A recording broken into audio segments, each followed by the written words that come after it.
छिनार कि हम नहीं रहे पापा मौगी छिनार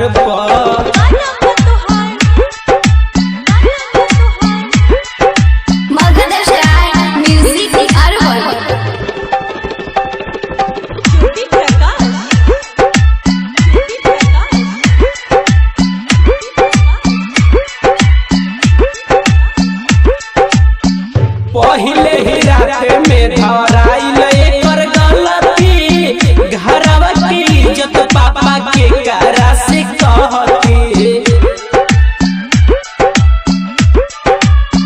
ए पापा पहिले ही रात में धराइल एकर गलती घरवा की इज्जत पापा के करा से कहती कि हम तो नाराज बनी हो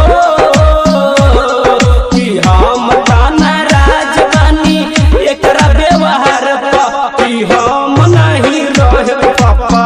मौगी छिनार कि हम नहीं रहे पापा मौगी छिनार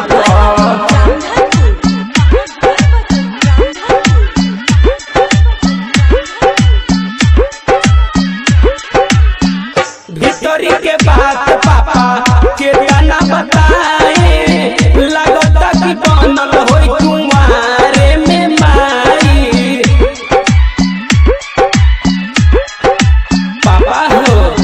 भीतरी के बात पापा के तना बताए लगता कि बनल होई कुंवारे में माई नाम एकर खिलल बा हो कि नाम एकर खिलल बाटे जिला जवार कि हम नहीं रहे पापा मौगी छिनार कि हम नहीं रहे पापा